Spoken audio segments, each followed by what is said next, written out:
What's up, everybody? Before we get started, I want to play Joy Reid's opening that she had yesterday when she started her show.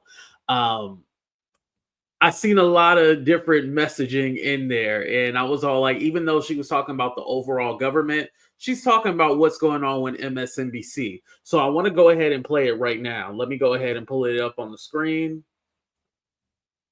Here we go, y'all. And make sure y'all hit that like button, subscribe to the channel if you haven't already as you come in the room.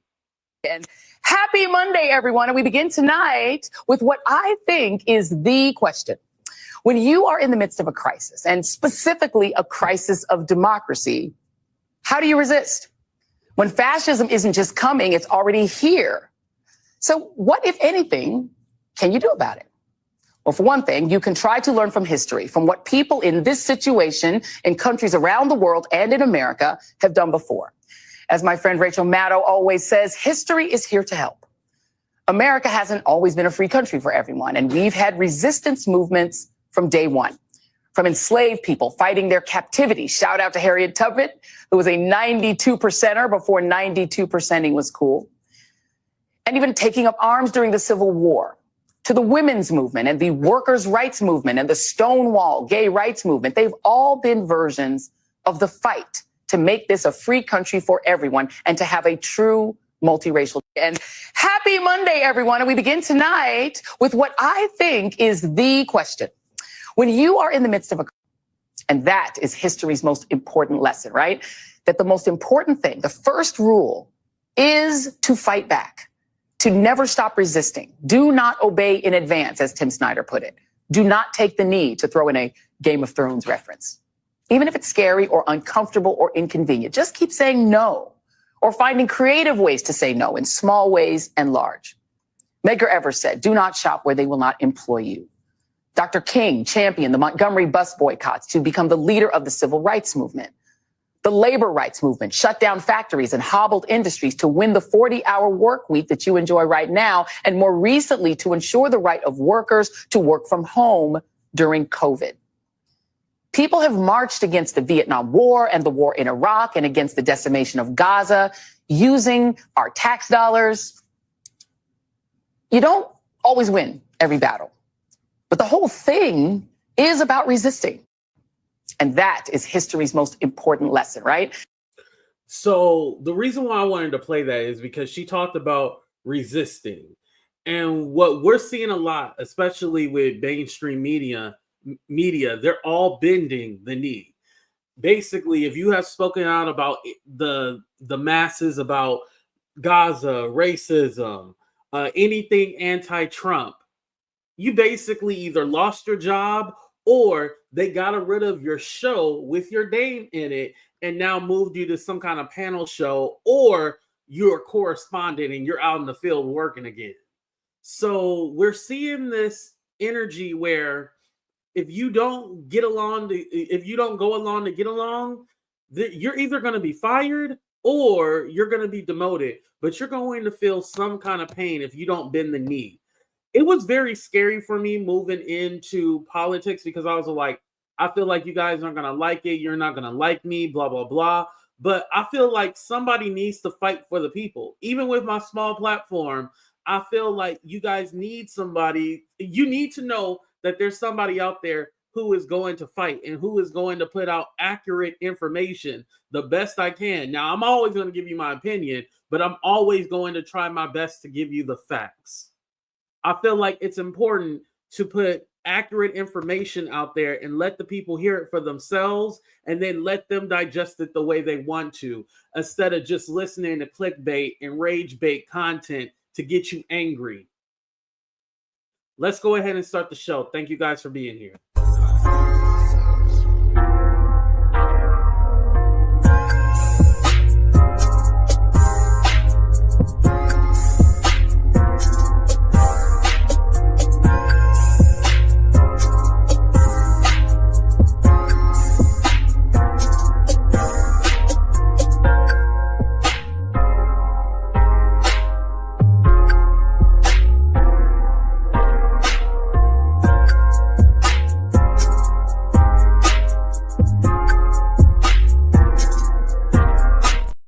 What's up, everybody, and welcome to a brand new episode of Talk the Real Deal with AT2. And yes, I'm your boy AT2. How everybody doing? How everybody living? How everybody feeling today? Now, I do want to start out by saying thank you guys for being here. I appreciate y'all. Let me say what's up to the people. What's up, Glad to Be Me? How you doing? What's up, Bama Girl? How you doing? Oh, that's a good question. Let me put your comment up. What's up, Winnie? I love seeing all my members. There's Winnie, beautiful, Bama Girl. Who else we got here? Purely Plush, Deneen, Melissa, Casey. Shout out to my big bro, Casey. Shout out to Ronnie. Thank you for being here. What's up, Stephanie? I appreciate you. Wait, what's Stephanie say? She dropped some knowledge. Enslaved Black people fought in the American Revolution. They were promised an end to their enslavement, but that promise was not kept. Exactly. Ding, ding, ding, ding, ding. Look at Stephanie. But yeah, I love Joy Reid's message in the beginning. It was in the midst of chaos, in the midst of, everything going on now today, there are people still fighting. And that's basically what she was telling you guys. Like, I don't care what they saying, I'm still going to fight. So it's important for me. I want to go ahead and debunk that her ratings were so low and nobody cared. Ooh, shout out to Joy. Thank you for becoming a member. I appreciate that. But I wanted to go ahead and debunk that right now. What's up, Ray? Be safe while you're driving. So I do have the website up here, but I just don't want to pull it up because I got like a lot of ads and stuff like that. So I'm a little worried that it might give my computer a virus. But I wanted to show you her quarterly ratings, right? So in 2020, the quarter 3 in 2023, her average was 1,279,000. Then quarter 4 of 2023, you see 1,320,000 on average. Then quarter 2, you see that it's 1,249, 1 million. Oh, I can't even count, y'all. 1,002,000, blah blah blah. Right. Then quarter 3 of 2024 was 1,620,000. So there was an increase in her ratings. Now, I want to show you guys this from last Friday. So it has the shows ranked as well, too. So there's Rachel Maddow, who's number 1. On MSNBC, she's number 1. She's always going to be number 1, right? Well, at least for now. But even her ratings have seen a change. You see a 9% decrease, right? Then you have the Lawrence O'Donnell show. His have a 17% increase. These are from last Friday, right? Deadline, they had an 8% decrease. Chris Hayes, he's the only one who had a 6% increase. And then you see Ari Mebler, Jen Psaki in the Reid Out, which is Joy Reid show, the Reid Out, they're on par with each other. But everybody has seen a decrease. But however, I want to say this. On Friday with Joy Reid, what was different was that was a replay. Friday's show was a replay because a lot of people have been talking. They're all like, I felt something was going on with Joy's show because it was a replay on Friday. Saturday, the report came in that, oh yeah, they're going to cut the Reid Out and Monday will be her last show. And then Sunday, they had that emergency meeting confirming like, yeah, they're getting rid of that show. So that's when everybody was fired or laid off. So again, that was a rerun. But if you look at this website, I'm going to go ahead and try to pull it up for you guys. Hold on. Let me go ahead and stop sharing my screen real quick. Uh-oh. No. Stay.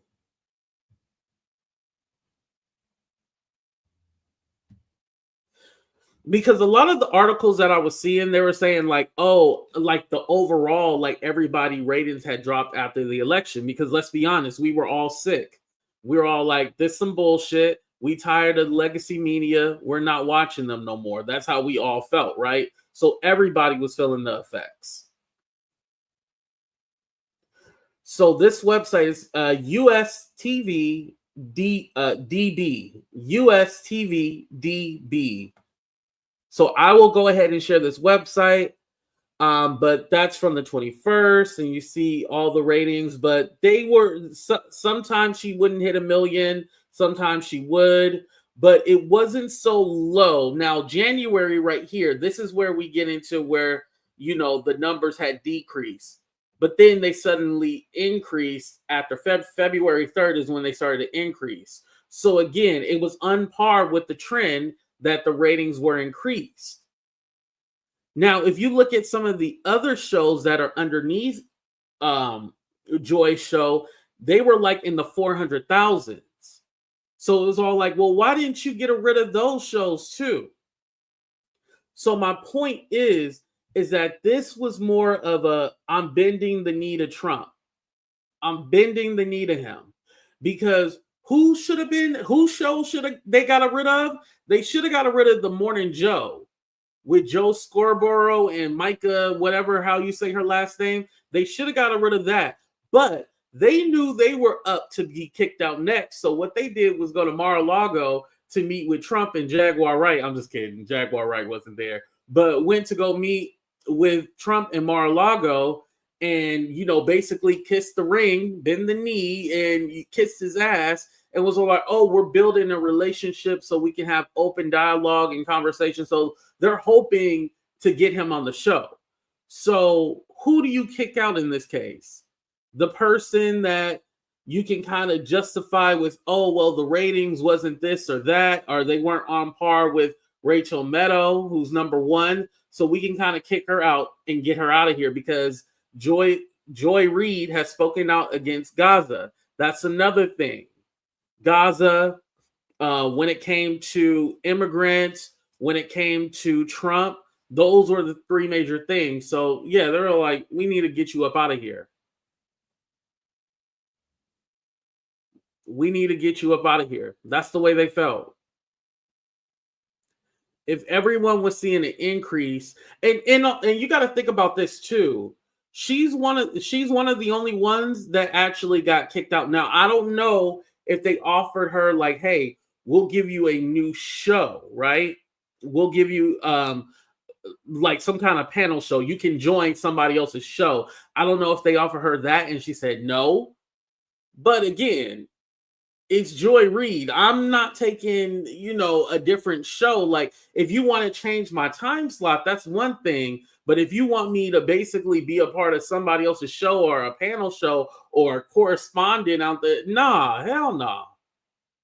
No, thank you. I'd rather you just get rid of me. But also, on the other hand, it could have been like, well, we got to make some budget cuts, which MSNBC has been doing. You know, they're trying to get sold right now. Remember, there was that whole rumor about Elon buying. I don't think that's going to happen. But they're trying to sell the company, but they're making different moves. Now, I want to go ahead and bring up Rachel Maddow because she actually put everything into perspective. There's a lot of changes that are happening over there at MSNBC. They're all nervous about their job. She basically confirmed there might be more firings coming in the near future. Hell, Rachel Maddow, who makes $25 million, that's a big portion of y'all money on talent. They could easily cut her. And Alex Wagner, who had Rachel Maddow's time slot for four nights, and then Rachel had one night. Well, after Rachel does her 5 nights a week for Trump's first 100 days, Alex Wagner's show is not coming back. Yeah, that show's not coming back. It's done with. It's done and over. So let me go ahead and pull this up on my computer too so we can watch this.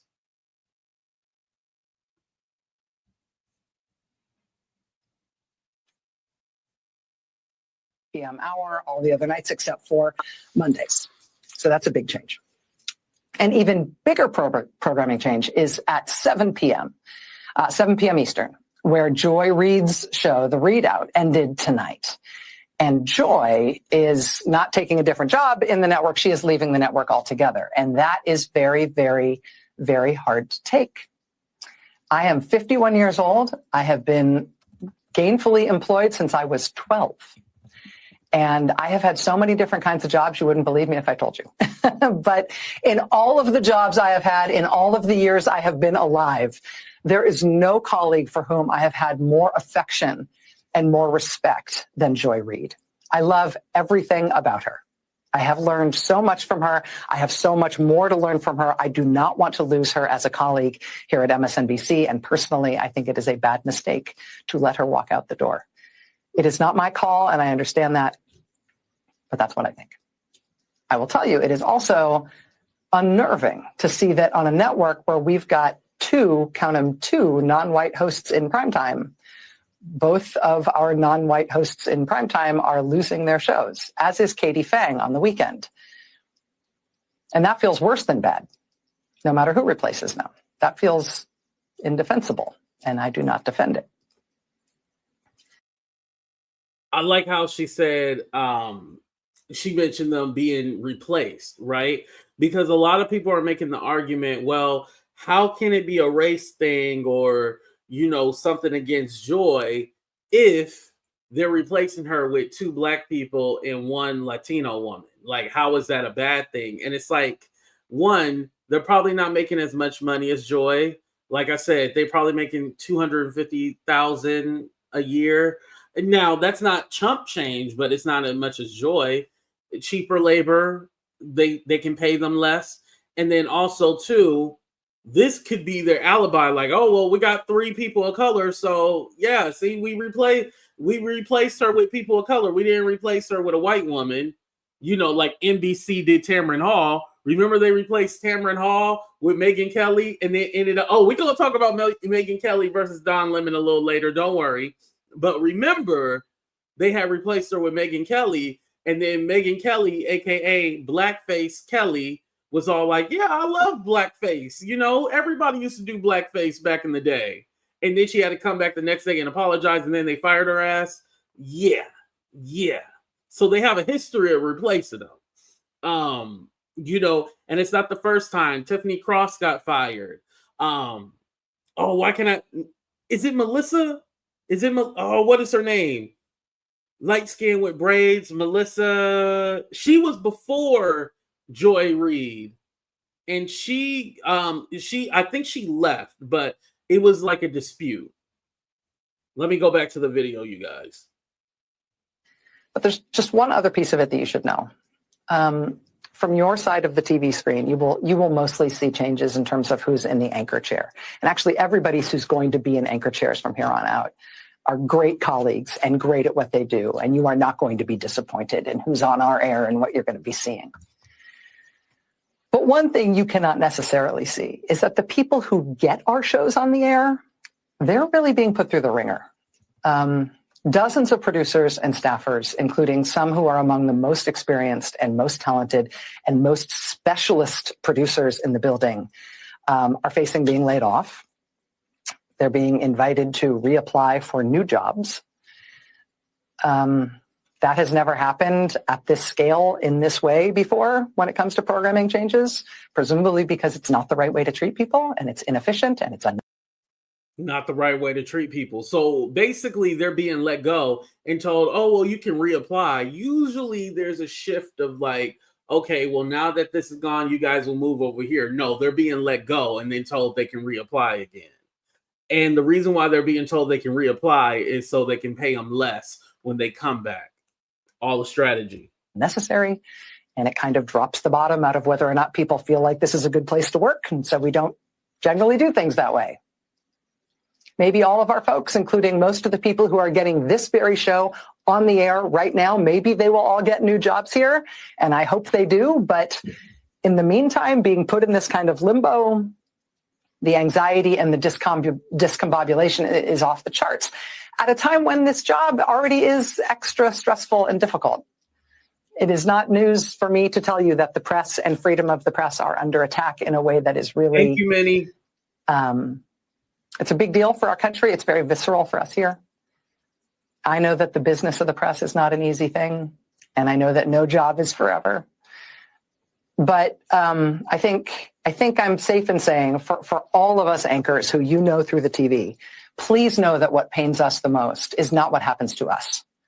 It is what happens to our coworkers on whom we depend and who you don't necessarily know, but we respect and love them and depend on them. And did I mention we respect them? This is a difficult time in the news business, but it does not need to be this difficult.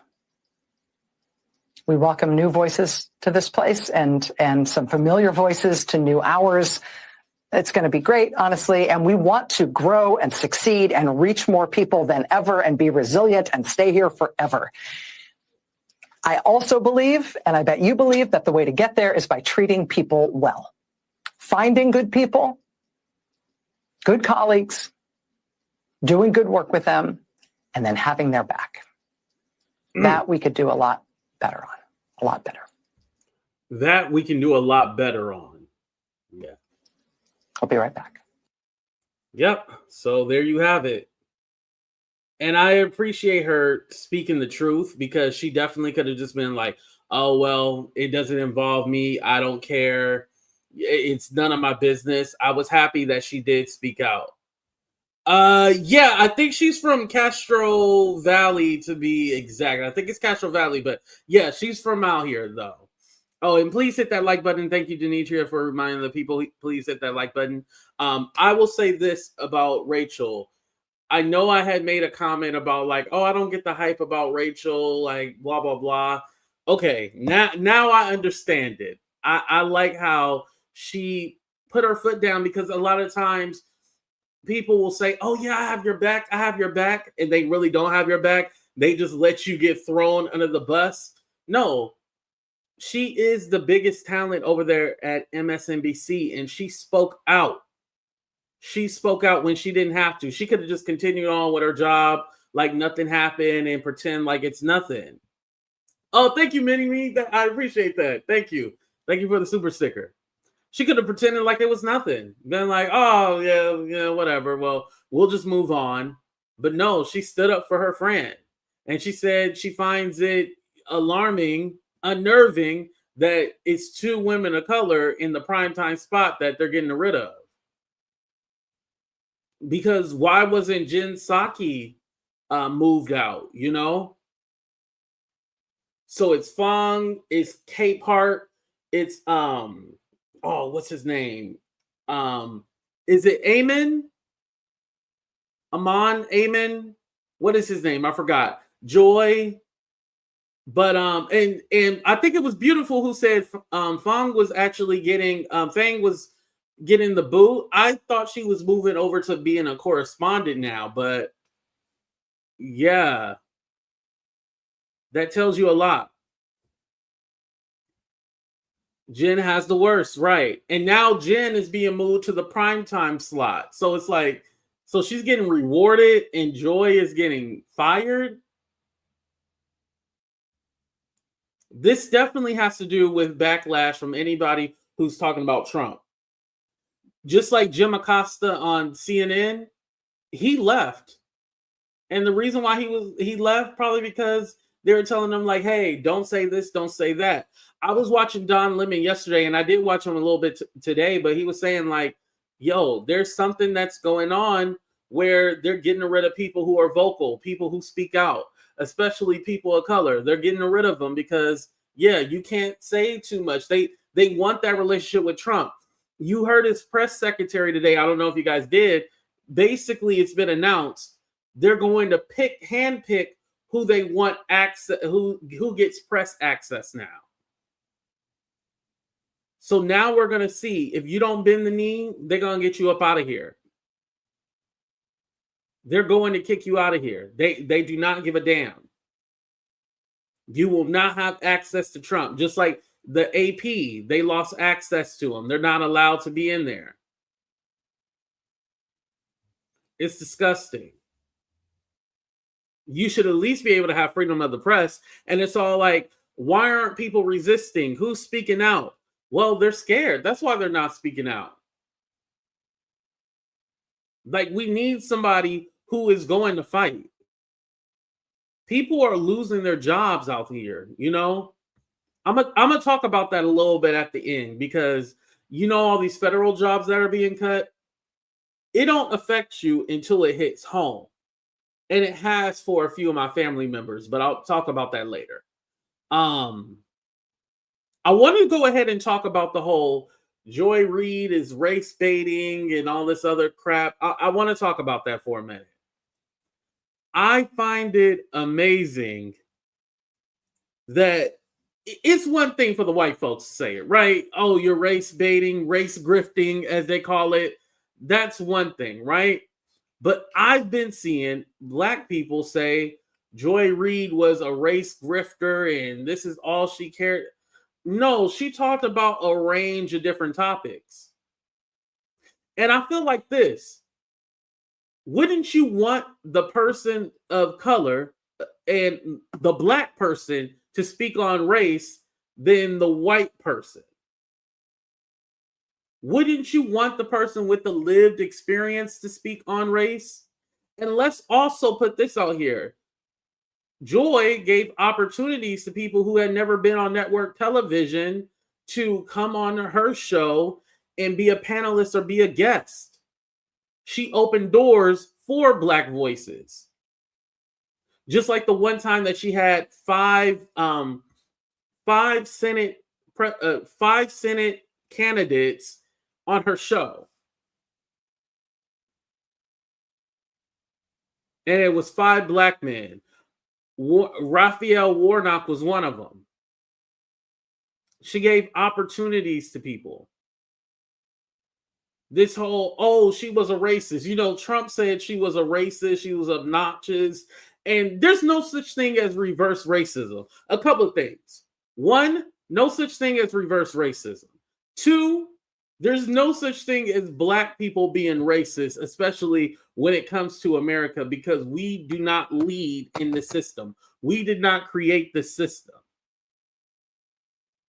Racism is systematic. Now, you can be prejudiced. That is a thing. You can be prejudiced. But as far as racist, we aren't in power, so we cannot be racist. And so you notice with a lot of these conservatives, they are using this terminology that she's a race grifter and she baits people with race and all this other stuff. It's to get you upset. It's to get you mad. But also, if we want to talk about race grifting and race bait, well, when you guys talk about DEI and talk about affirmative action and talk about these other things, you don't think that's race play? Well, I don't want to say race play. That's something freaky. But you know what I mean, y'all? You want to say like that's not? Come on now. We playing stupid. We playing stupid. There's a whole bunch of black conservatives, quote unquote, who whole thing is to bash black people. Their whole shtick is to be a raccoon, extra coon in the raccoon. But that's their whole shtick, to talk down on black people, especially black women. I hate when I see titles about Jasmine Crockett, and it's usually somebody black saying, oh, ghetto hood rat, Jasmine Crockett. There's nothing about her that's ghetto or hood rat. I haven't seen her, put her hands on nobody. She uses her words. I haven't seen her eating chicken at her desk or something. Like, what are y'all talking about? Y'all sound ignorant as.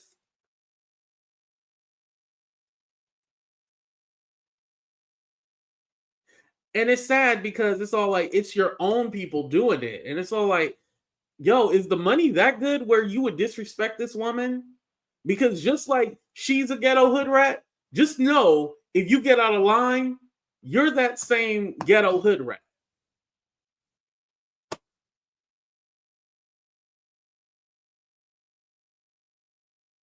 You're that same one. Don't forget that. Everything they say about somebody else and say you're the exception to the rule, just know when you break the rule, you're not the exception anymore. Don't ever forget that.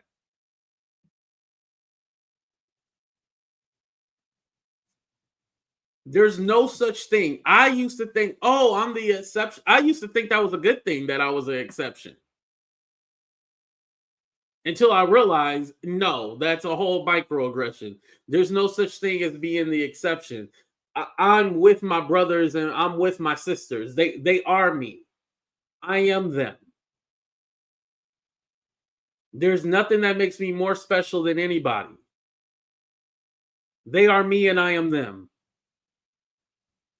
Even if I do disagree sometimes.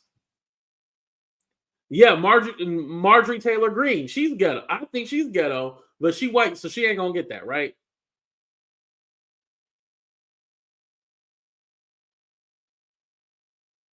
And so with Joy, her whole show wasn't about race, but if you're in a certain, particular algorithm, that's all you see. And so that's what you're going to run with, and that's what you're going to say. It's the stupidest shit ever. It's dumb. I hated seeing that. I was like, wait, this is actually a conversation. And to my surprise, it was black people saying it. I was all like, call Harriet, because these would definitely be the Negroes that she would have left behind, or pow pow, because where Harriet? To freedom.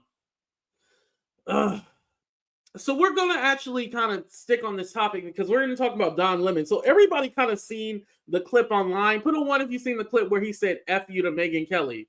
Put a 1 in the chat if you've seen that.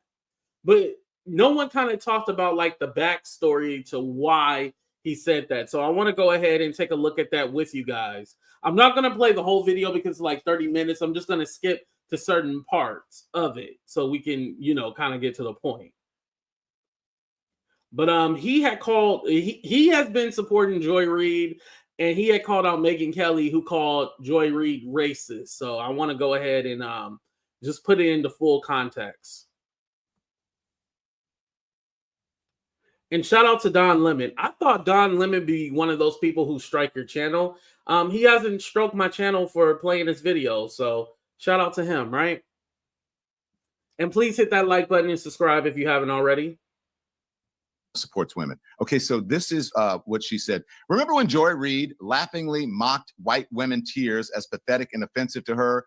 Who's crying now, Joy? Good riddance to the absolute worst person on television, and shame on NBC for letting it go on this long. And she has a, she is an axe to grind when it comes to MSNBC, and also, this whole, she's racist, right? It's just, I'm gonna give you the evidence. Supposedly learned from it and then spent every day after apologizing for it and being fired for it, then spent every day proving the point that she is a racist. And not very supportive of women. If you look, all you have to do, the evidence is in her Google search and what she says about women, how she calls them out all the time.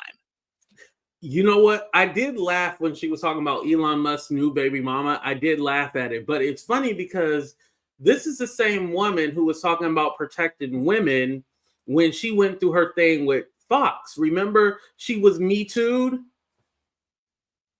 And it's so crazy how she will slut shame these women and say these things, all because it's popular. People love watching it. They love watching her drag women and stuff like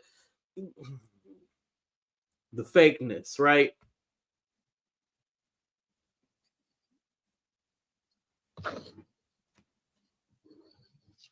The worst person. No, Megyn Kelly,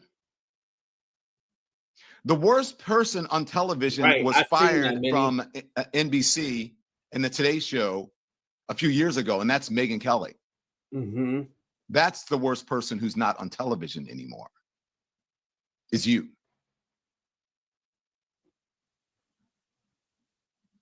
That's the worst person who's not on television. So hoorah for that. NBC did something good with that. You know why? I like to give proof. I'm gonna play the blackface clip. I'm gonna skip ahead. Like when she got fired from NBC. But what is racist? Because truly, you do get in trouble if you are a white person who puts on blackface for Halloween, or a black person who puts on whiteface for Halloween. Like back when I was a kid, that was okay as long as you were dressing up as like a character. If somebody feels like something is offensive to them, then you should say it, and that's fair game. And you should be able to take it if you're going to dress up like that. Yeah, you got to be able to take it. One of the things they mentioned is people dressing up like Nazis and this.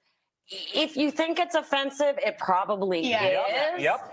And one of my big complaints just about society right now is whatever happened, and I know how you were raised. I don't know how you were raised, but That's questionable. yeah. Whatever happened to just manners and polite society? But on Halloween, you've got guys running around with fake axes coming out of their head. But what I'm saying it's gonna be jarring. right. But what I'm saying is, in polite society, someone who's raised it would not think that dressing as a Nazi is okay. I don't need the PC or painting somebody. I mean, I think that there are limits to how far you want to go. But we Because you're should making know. people feel. By the way, why every year there's always somebody who wants to dress up like the KKK? Like, that shit is crazy. Why? That's not even, I don't find that funny. I really don't.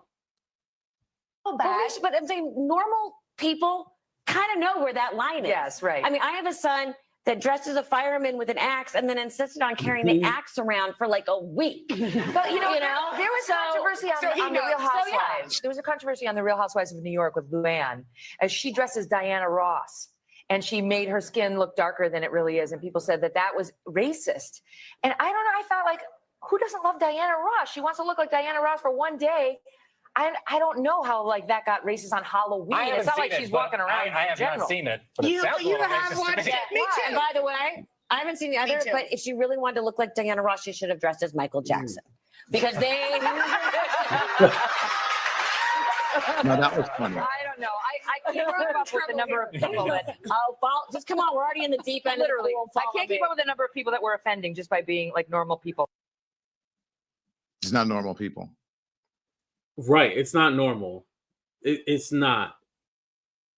Granted, where you lived could probably wear blackface and it's whatever, who cares?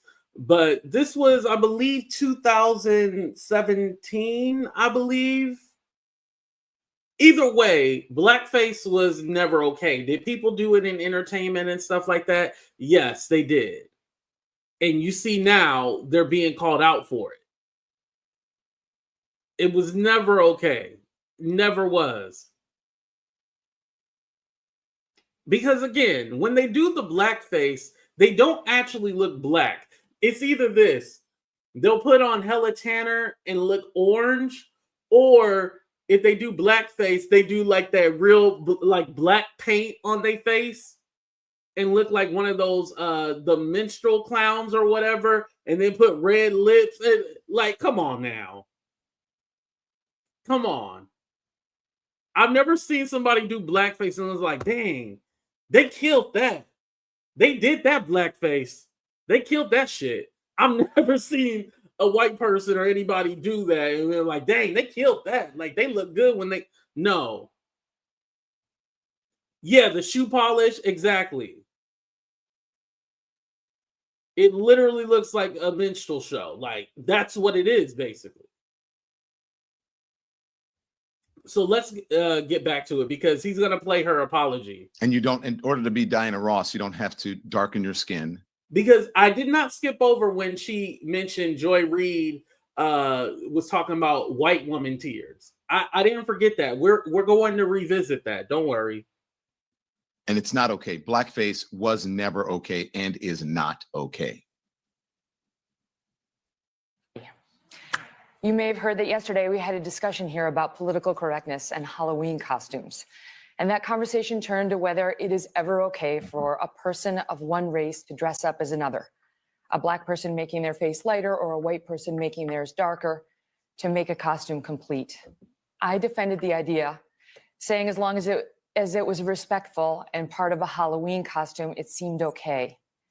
Well, I was wrong, and I am sorry.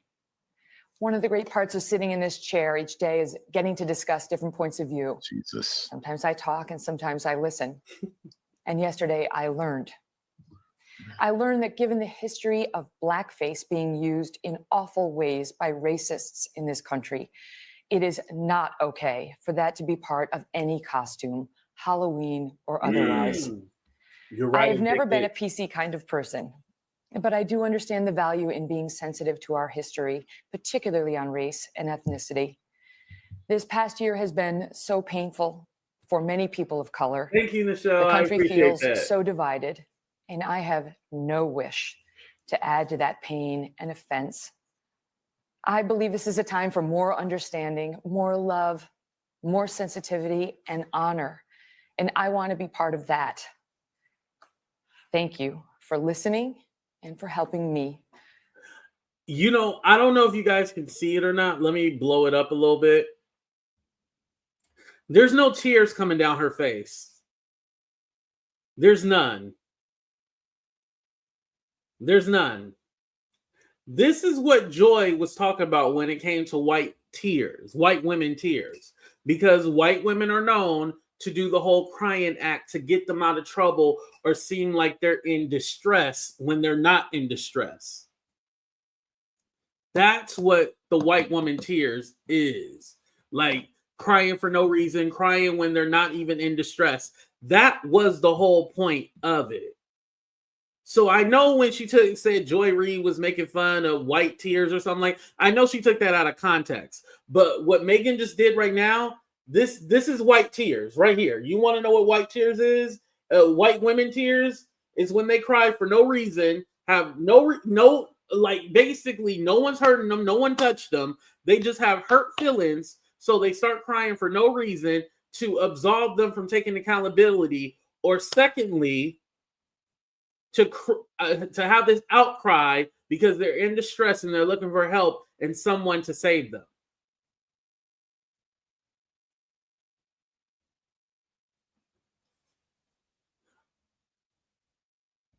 Oh, I know that Kira. Yeah, she wasn't crying. She wasn't. I know you love you some Megyn, questionable, but yeah, she wasn't crying. She was full of shit. She wasn't crying at all. And I like that Don Lemon stayed on her neck because he has another clip. Listen to.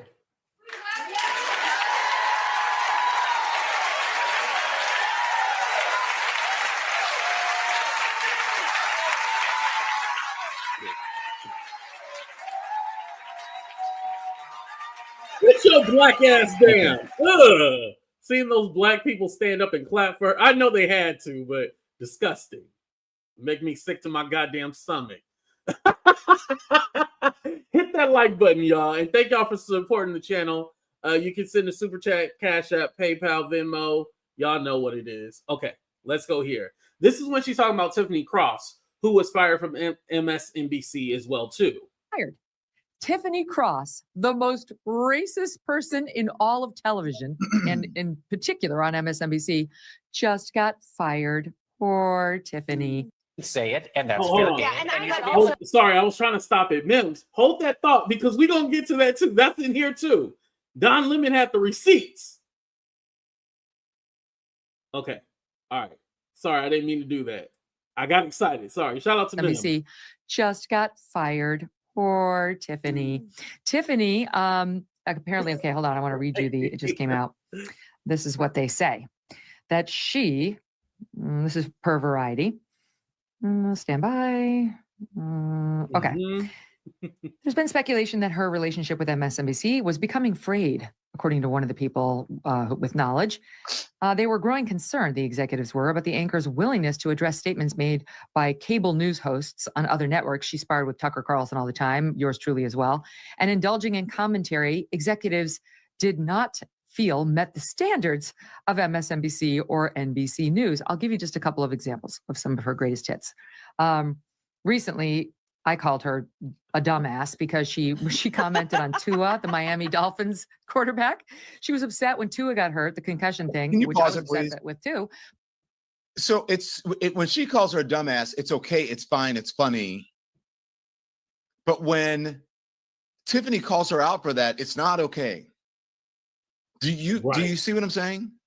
It's not okay when Tiffany calls her out. But when she calls someone a dumbass, it's okay. And by the way, when I say people are dumb, or I use people are shocked when I said the F word. He's talking about. She does it every single day. Just about every single day, she does it. Calls somebody a dumbass or says what? I mean, I'm going to show you another one that she did. Okay.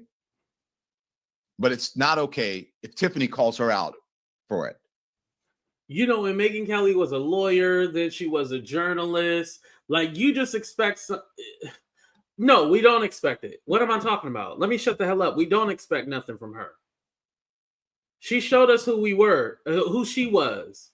And it's been documented. And now that she has her YouTube channel, which, you know what? You know the way those right-wingers be talking on their shows and stuff like that? I don't know if you ever just tuned in or checked it out before. But the way they be talking on their channel, I wonder, do they get demonetized at all? I wonder, do the things that they say ever get flagged? Because if the shit they say don't get flagged, that proves my point when it comes to a lot of this shit. They're paid for and bought. Because if they don't get, their channel threatened and, because I say something controversial, I get hit. I have a ding on my channel right now for a video that I appealed, and then there was nothing wrong with the video I did. I've done worse content than what they got me for. And that was for the Dwight Howard video. I know, not the one where everybody was on panel. It was another one that I did.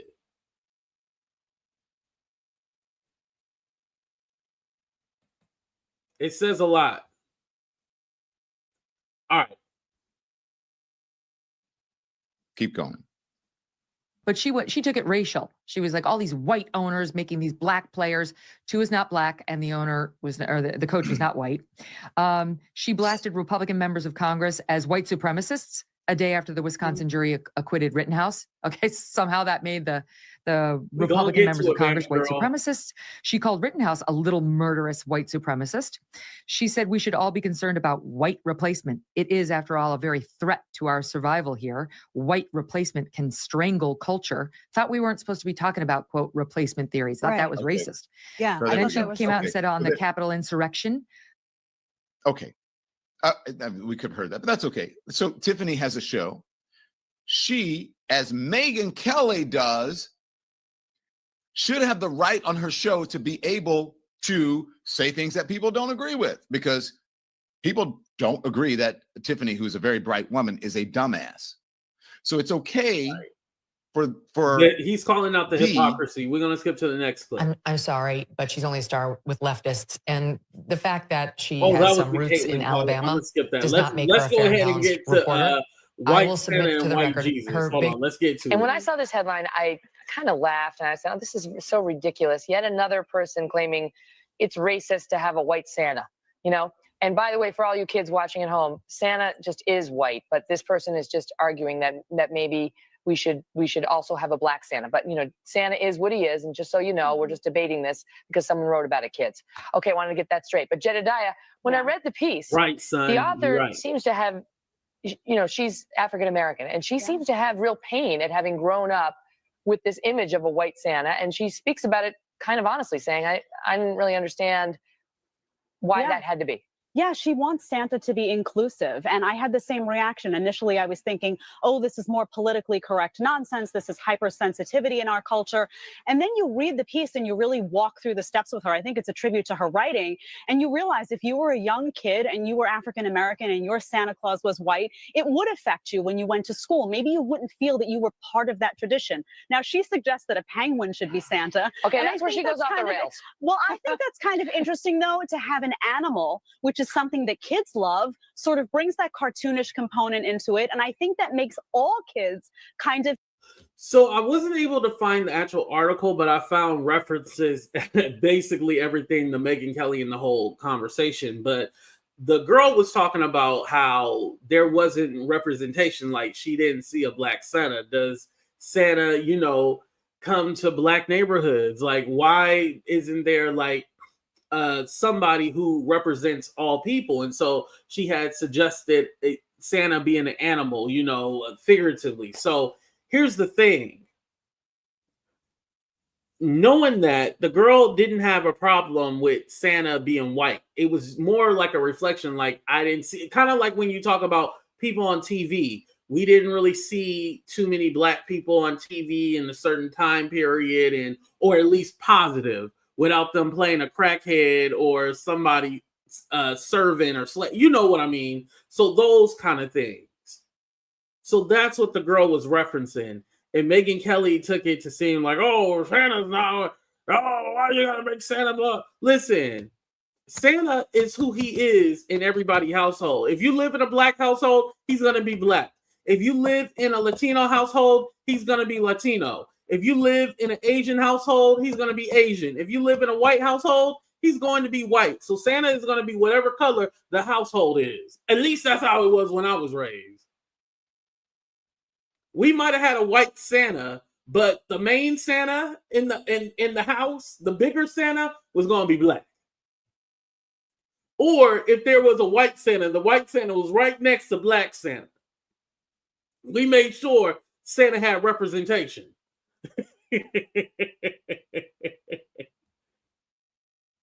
But let's continue. To feel welcome in the process. So I see where she was going with that. No, it doesn't. No, it doesn't make all kids Hey, I like penguins. It makes all birds feel welcome. Kids Monica, like penguins. You know, but okay. So I've given her name is Aisha Harris. I've given her her due on where she was going with it. But just because it makes you feel uncomfortable doesn't mean it has to change. You know, I mean, Jesus was a white man too, but you know, it's like. He was a historical figure. I mean, that's a verifiable fact, as is Santa. I just want the kids watching to know that. Yes. But my point is, how do you just revise it, you know, in the middle of the legacy of the story and change Santa from white to black? Yeah. I mean, you can't. Lord have mercy. Now, let alone the Santa thing, but the most egregious thing was that supposedly from a right-wing Christian person that Jesus was white. Jesus was not white. Thank you, Don. And by the way, if you want to read about Jesus not being white, why don't you go and read my book on Jesus. So again, they believe that Jesus is a white man that lived in the Middle East where it's very hot, where they would definitely burn up in that sun, believe that he was a white man. That's what they believe. And granted, when you grow up seeing images of Jesus always depicted as white, you know, blue eyes, curly locks of blondish, brownish hair, you would think, oh, well, Jesus has to be white, right? But not realizing the first image of Jesus wasn't done until after death. I think it was like 200 AD was when the first depiction of Jesus was. And so basically, if you are European and you're drawing Jesus, you're going to make Jesus just like you.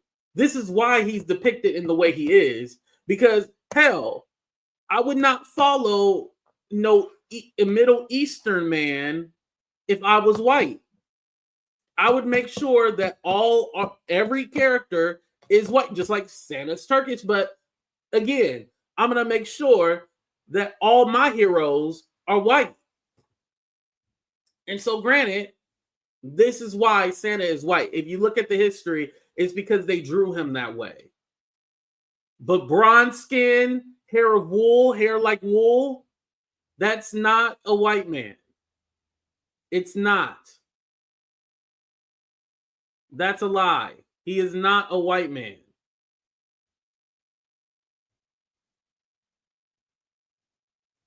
But of course, Megyn doesn't care about facts or history. She doesn't care about that.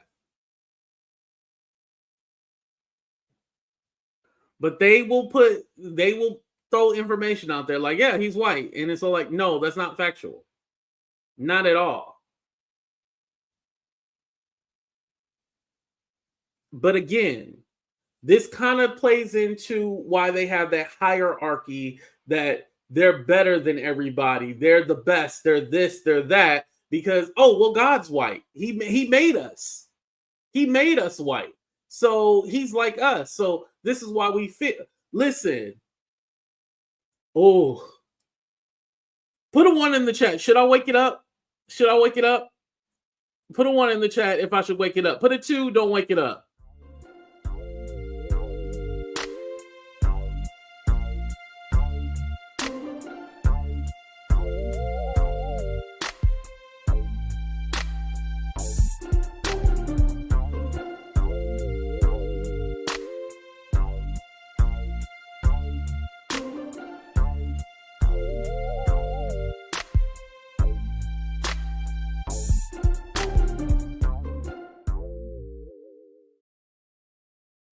And the oldest Bible was found in Ethiopia, by the way. Thank you, Wisdom.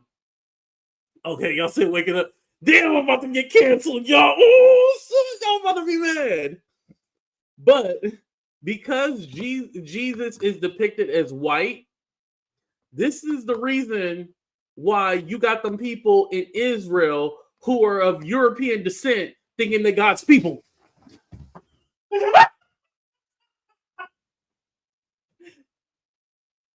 Yo, I told you I had to run.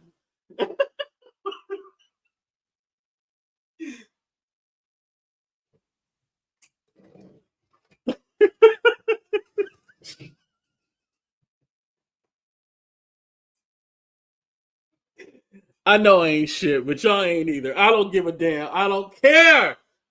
I don't care.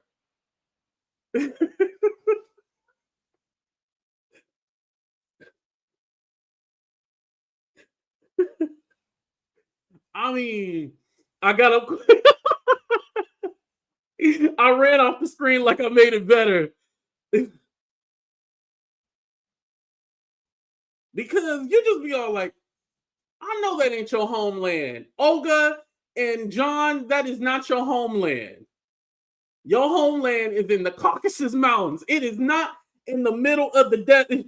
Listen, you ain't gonna be having no blonde hair, blue eyes, and be able to.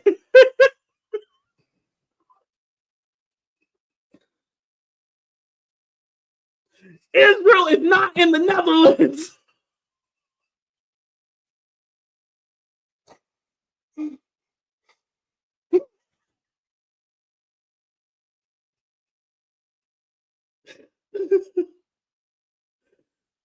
Oh.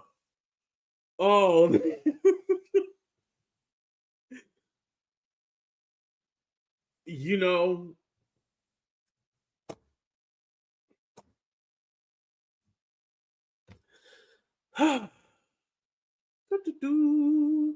anyway, so yeah, so when it comes to all that's what I gotta say about that.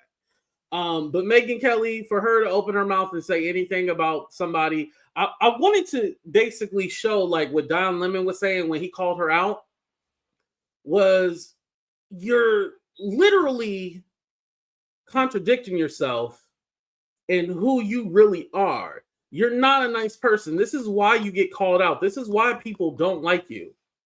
Granted, you can have all the views, all the success you want, but nah.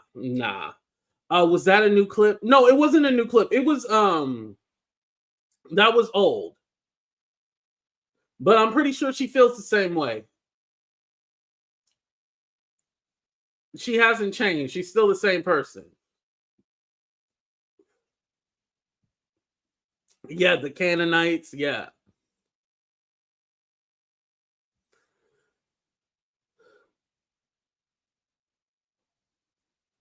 I know. Don't worry. I see them. Don't worry. I do. But they ain't throwing me off tonight. Thank you, Supreme. I appreciate that.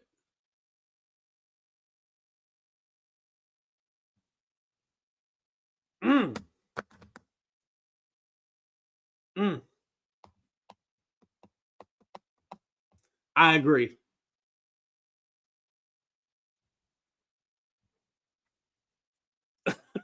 Not Slinky in 2025. Y'all are crazy. Oh man.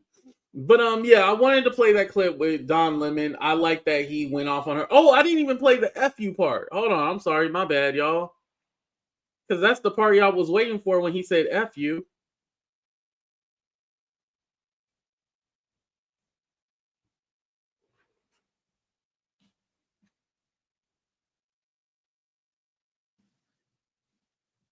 I once was lost in my search for God in America. It's out now.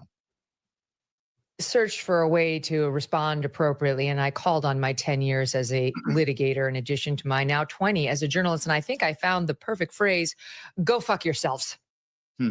So let me just say to Megyn Kelly, in my 30-some years as a journalist and my 50-some years as a person of color, go fuck yourself. Okay?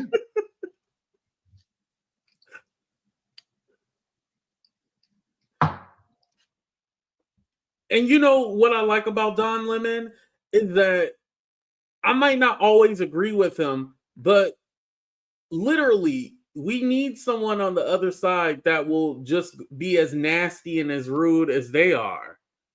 Like, oh, there was a lot of this conversation about, oh, you know, don't make them feel bad, you know, don't bring up race because they can't handle it, and you know, not everything is race, and you know, it's more about this, about that. No, make them feel uncomfortable. Make them feel uncomfortable. And it's not just white people, it's everybody. Make them feel uncomfortable. They literally don't care about your feelings. They never go like, oh, well, you know, the Democrats or the left, you know, we don't want to offend them, so we're not going to say we're against the... No, they don't care. The way Megyn Kelly talks, right, Minnie, they don't care. Yeah. The way that Megyn Kelly talks is how they all talk. Candace Owens, it sounds just like Megyn Kelly.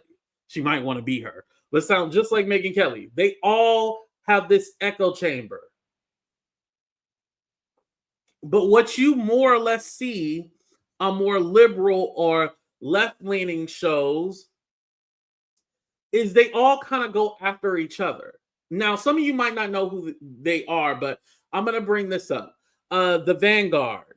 The Vanguard, I like their channel. I'm subscribed to it. They talk a lot about TYT, the Young Turks. Like I said, I do not like Cenk Uygur and Anna Kasparian. They're very anti-black. They're very ignorant. They're trying to do like, oh, we need to have conversations with MAGA so we can better understand each other and we'll have a beer after we decide. No, they're going on those right-wing podcasts, not arguing and fighting or pushing back on their ideas.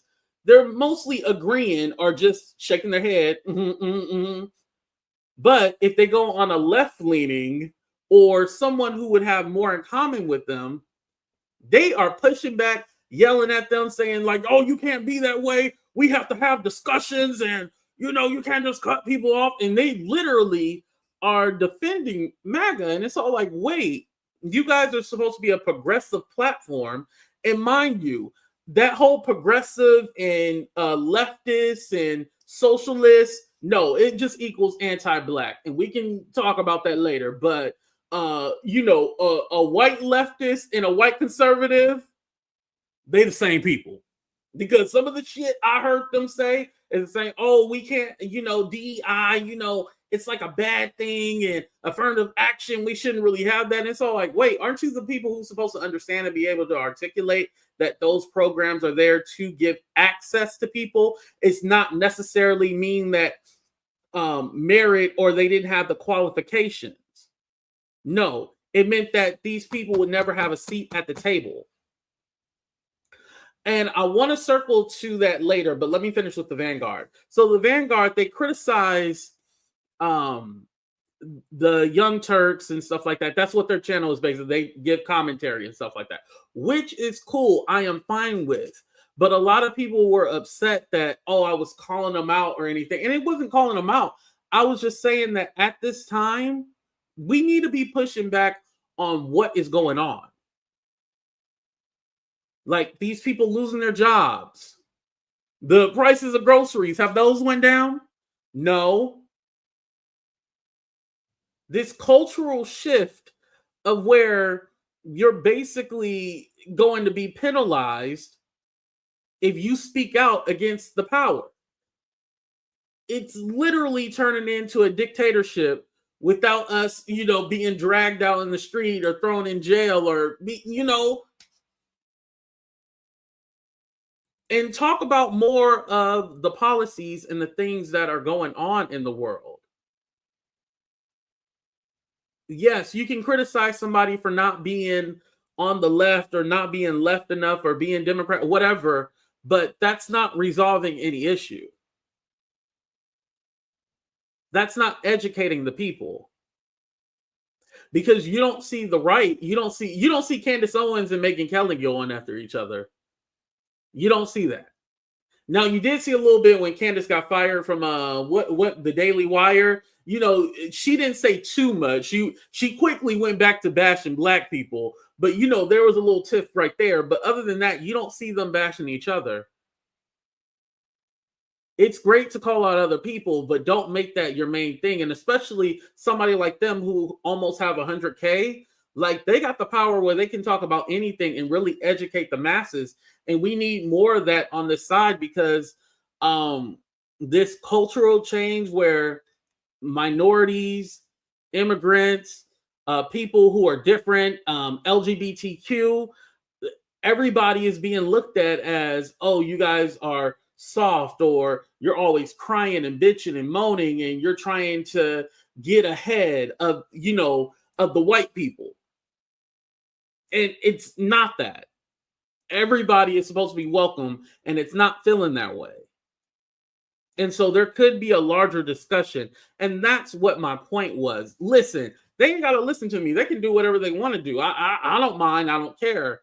But it was just a critique that I don't even want to say criticism, a critique that I was given. That was it. So it wasn't like, oh, I was bashing them or anything like that. Like, no, that's not what I was doing. So it was weird when I was reading that in the comments, and I'm all like, okay, something got lost in translation. Let me go ahead and clarify what I actually meant. But with that being said, let me go ahead and talk with the whole DEI thing real quick. Because I've seen somebody say like, oh, it didn't help black people, blah, blah, blah, blah. Okay, we're only about 3% of the people who benefited from it. Yeah, like 3-4%, right? Totally get it, totally understand it. Now, here's the problem. DEI was more than just the workforce.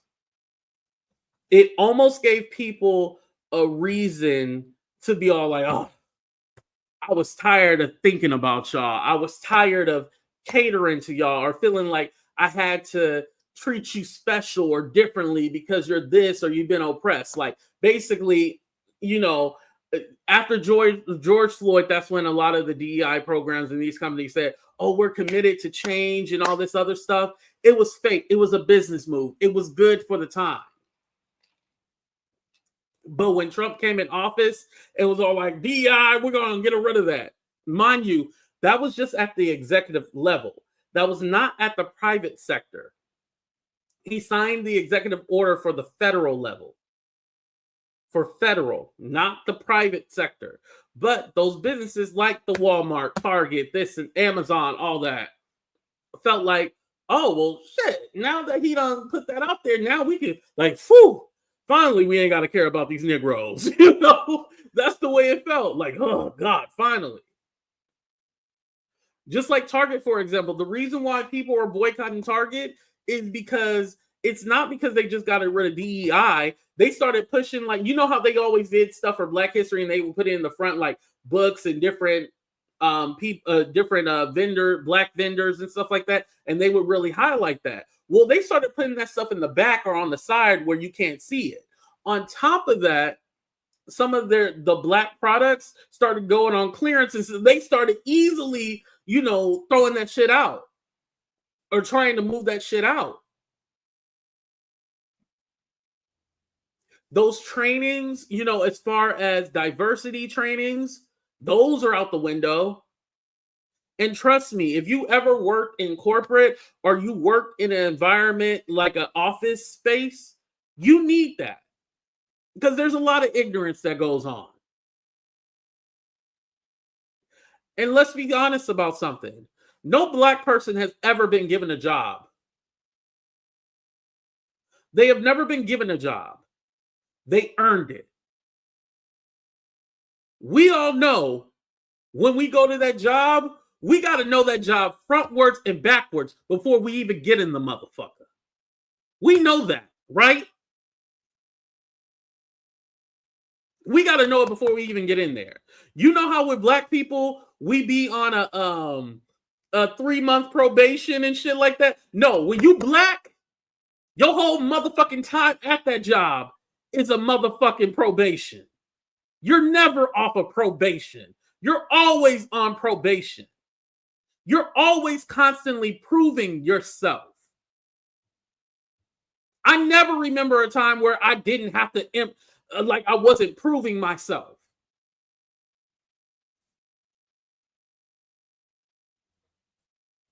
You're constantly proving yourself. You're constantly being compared to the other counterparts. And said, oh, well, you still need to work on this and that. You don't have time to be mediocre.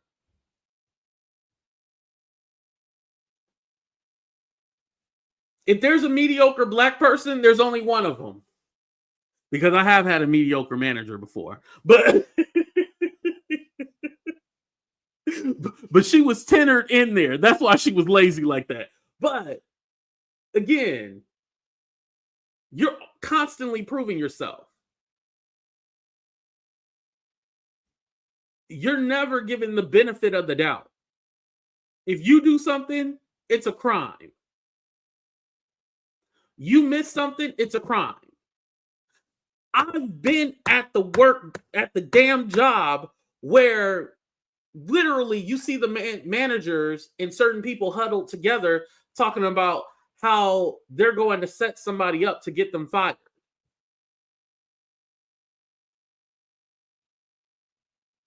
And me, I'm worried about, I would be the next target if I speak up for that person. So let me try to go over and try to guide them and help them and give them the resources needed to be successful.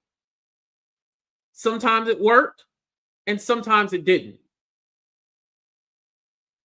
But constantly in the workforce, you are always looked at as a target. It don't matter how educated, how much experience you have, you are always looked at as like you need to be the exception. There's no such thing as being mediocre.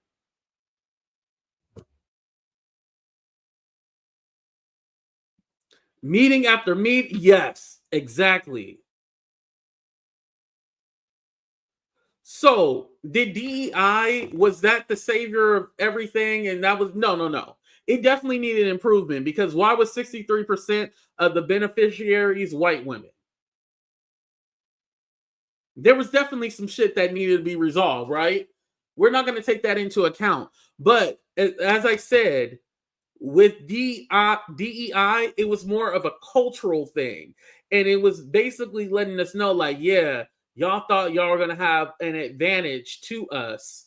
Nah, not anymore.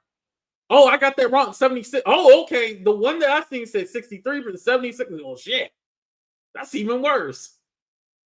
But the whole getting rid of DEI, it was a cultural thing. I've seen it already happening. It was a cultural thing. Because if you look at the workforce, white men are still above everybody. There's not all of a sudden a high number of white unemployment. It doesn't exist. The Republicans are great at saying there's a problem when there's not a problem. Just like they convince you that all the immigrants are taking your housing and they're taking your homes. And they're taking your jobs. Your homes and your jobs. That's what I meant to say. Knowing that the reason why you can't find affordable housing, especially in California, is because you have these big businesses buying these single family homes. So then they can either renovate them, tear them down and build them back up, and then raise and increase the prices. And then the property value goes up, but also the taxes in that neighborhood where you might have had a home for $200,000 that you bought 20 years ago, but now the home next to you is $1 million. It's not fair. Gentrification, you're being priced out by literally the people telling you that the immigrants are the reason why your housing is going up.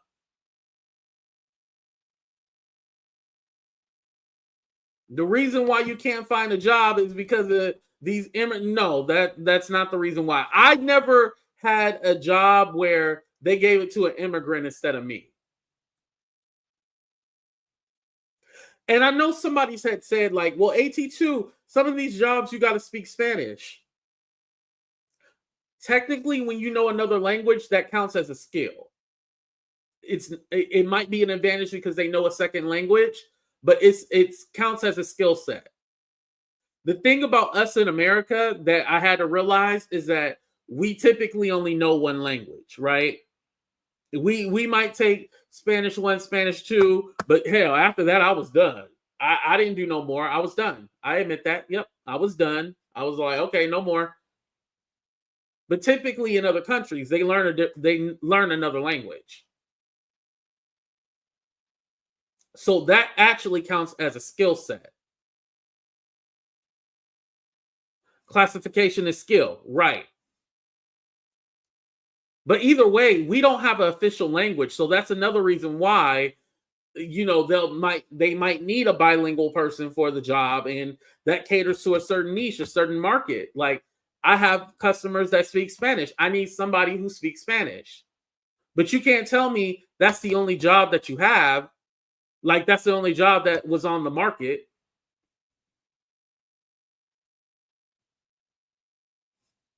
Ooh, sexy. That's another thing. If they know we speak it, they don't want to pay you. Right.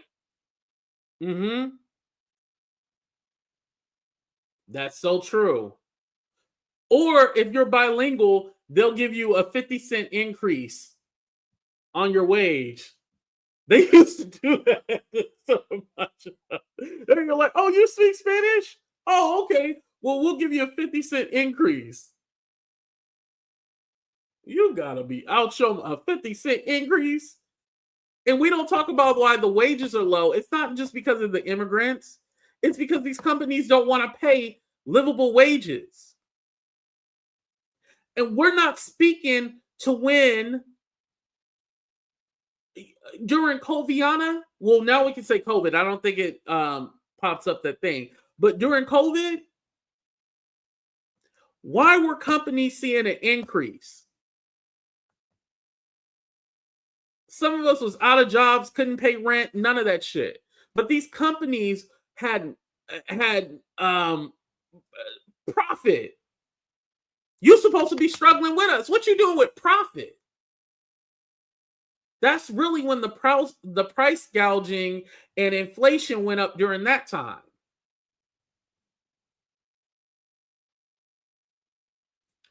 But all anybody ever remembered was $1,200 checks, which Congress was the one who got us those checks.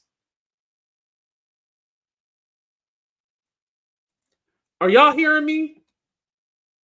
Put a 1 if you hear me right now. I just want to make sure. Because I'm dropping a whole bunch of knowledge tonight.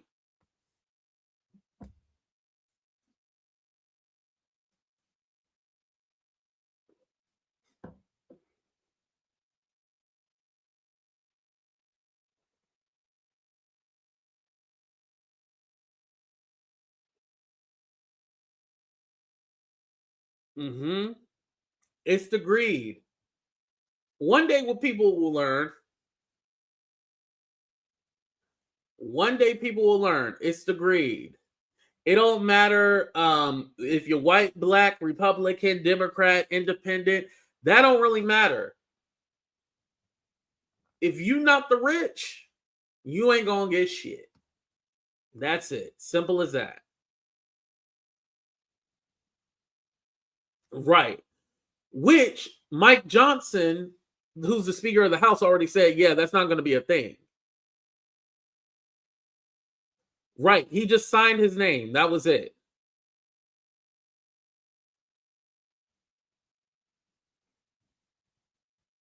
Right. And they should have did something about that at the time. I totally agree. This was the problem. And we already know their messaging sucks.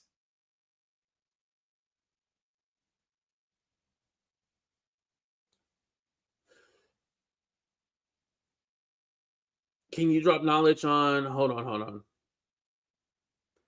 Yeah, exactly, Mini-Me. Can you drop knowledge on downstream effects of these federal layoffs? Private is silently being impacted while people are clapping. You know, I wasn't on. Damn, what phone was that on? I had a screenshot. So, and mind you, they just did the states where Trump won. I believe it was CNN. Hold on. Let me see if I can find that real quick for you guys. Hold on. Okay, maybe it was this phone. Yeah, but yeah, before we get out of here, we'll be done in a minute, y'all. I know I done kept y'all longer. You know, I like to do an hour and that's it. But it's been a good show, right? Please hit that thumbs up if it's been a good show. Let me see if I can get in here real quick. Hold on. Because I told you guys I was going to talk about this because I said it hit close to home, right?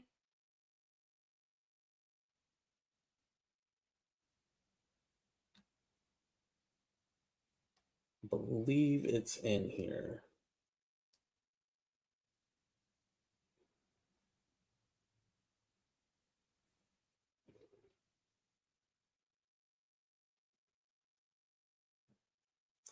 Yep, here we go.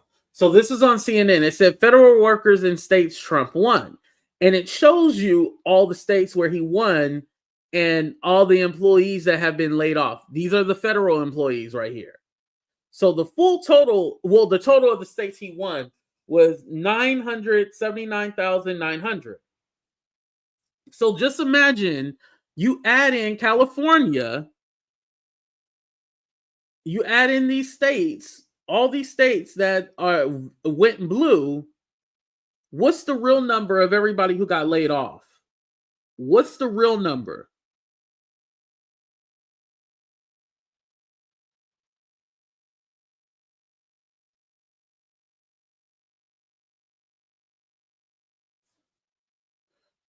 What's the real number? B. Frederick said, do you know how offensive that? Well, why is it offensive? Tell me why it's offensive. Tell me why. Why did you vote for him? Why did you vote for him? And what do you think about these federal workers who got laid off? Answer those two questions for me. I don't mind. But yeah, so if you add in all those states, it'll be over 1 million, right? Granted, what I want to talk about now is that, yeah, it has hit close to home. So you guys know how the IRS workers got laid off? Well, 2 of my family members were those IRS workers that got laid off. And let me let you know something else too. I thought it worked how every other job works. You know how, at least in California, let me speak for California. If your job is firing you, they're supposed to have your check ready. My family members got let go on Wednesday, I think it was, and they still haven't got their last check.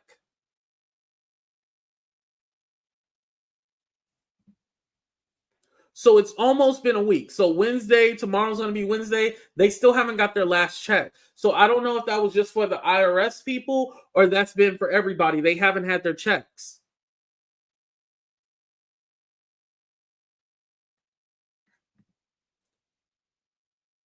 Right. They should sue. Yeah. Not surprised at all. 2 of my family members have not received their checks yet. One was there for a year. One was there for 6 months. And again, they tell you guys, oh, well, you know, they're only cutting people who are on their probationary. Okay, just because they're on their probationary, what does that mean? What does that mean? That means that they weren't important or they weren't valid? Like, what does that mean because they're on their probation? What if you were there for 1 year, 12 months? Or 1 year, 11 months, I should say. 1 year, 11 months. So that means just because you weren't there for the 2 years and made it past the probationary, you were nothing? What you guys don't think about is when you move to a different sector of the government, you're recognized as a new employee. So what about those people who moved on to something else within the government and now they lost their, like, what about those people? Those people lost their jobs too.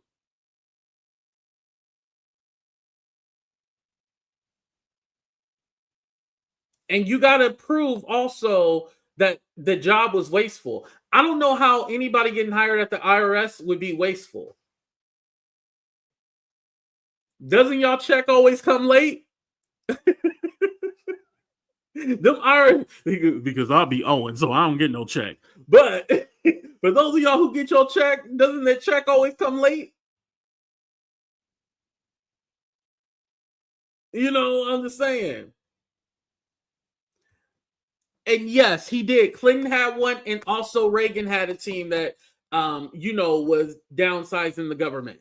They, I don't want to say each one has done that, but yes, Clinton and Reagan more in newer times, right? Or more recent times, I should say, not newer, recent. However, Clinton had a plan. Even Ronald Reagan had a plan. Literally within a month time span, how did you know that these people weren't important to the job? That was 300,000 through a time period, not 1 million people within a month.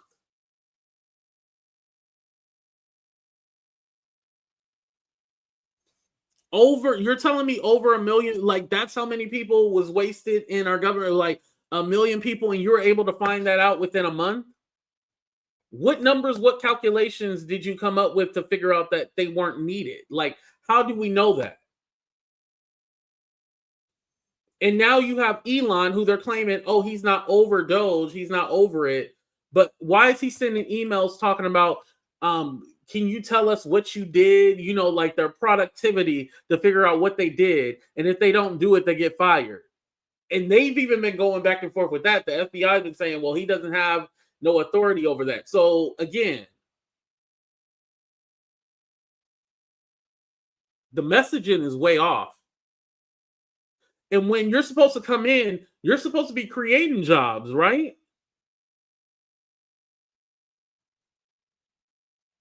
So you're coming in cutting jobs within a month. That's the problem.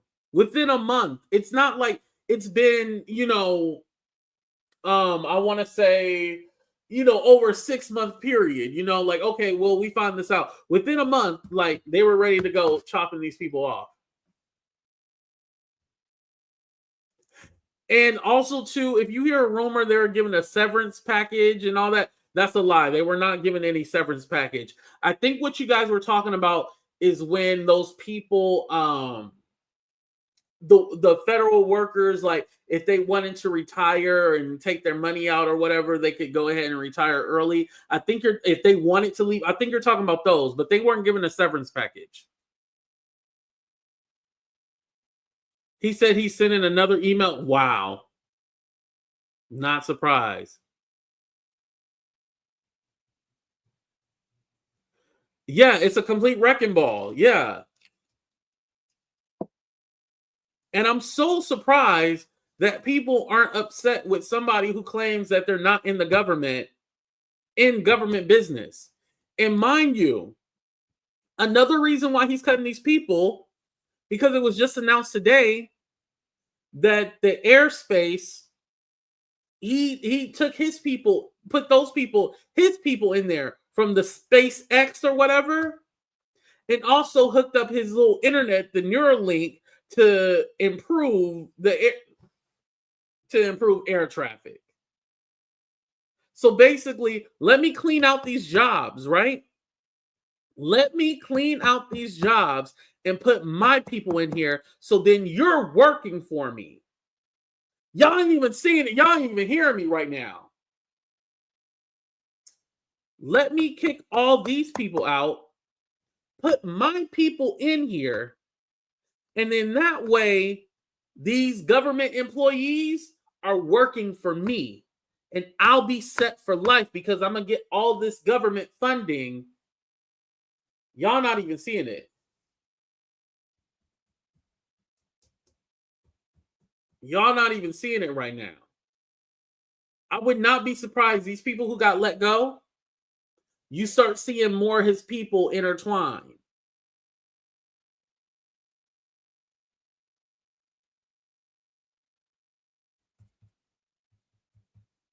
Don't forget, he came from apartheid South Africa.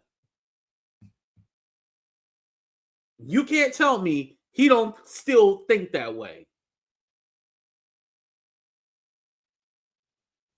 Starlink, I didn't even know, and I have T-Mobile. Wow, it's connected. Wow. I did not know that. That is crazy.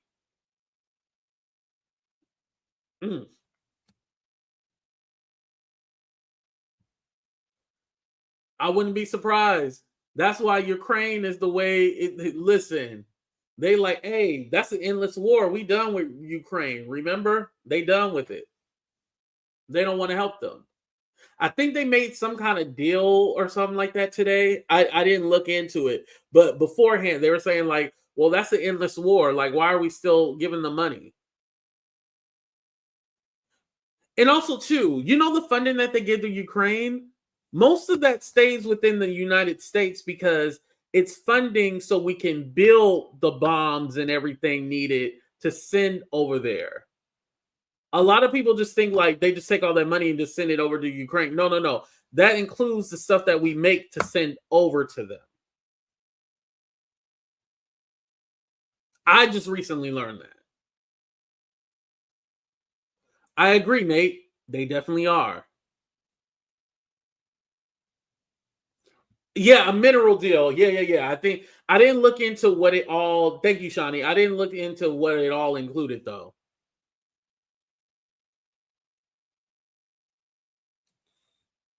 Of course I did. Of course I did.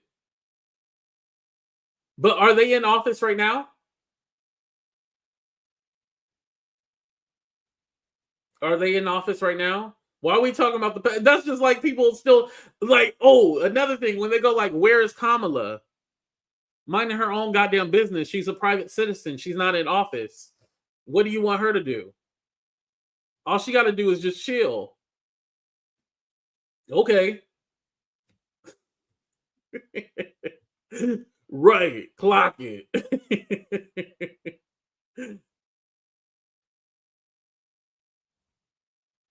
When it that was this morning. This morning I got it. And that was from CNN. So it had to be a recent video from this morning. I have to remember the one that I got it from. I did not get that. I do not have the link for it, so I'm sorry. She's getting her retirement pension. Right. Exactly. Trump is president. You never had anything critical to say. No, that wouldn't be factual. No, I always had critical things to say.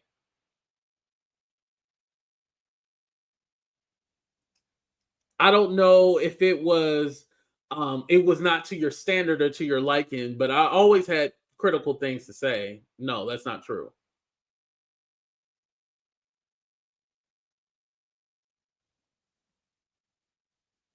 All the goalposts moving, aren't they?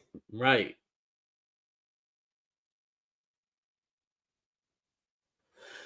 Yeah, it's crazy. Oh, but damn, we had an hour, 30 minutes. Thank y'all for hanging out with me. This was a good show.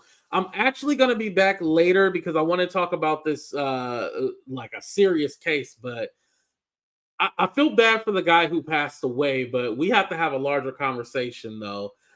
Because a lot is going on. Somebody was unalived by their girlfriend. Their dad happens to be a cop. It's an interracial relationship. So, y'all, it's some shit. Yeah, we're going to talk about that later. But I appreciate y'all. I love y'all. Shout out to everybody who donated. Shout out to all my new members. I appreciate y'all. Thank you. I can't thank y'all enough. I appreciate y'all, but we out. Deuces, y'all.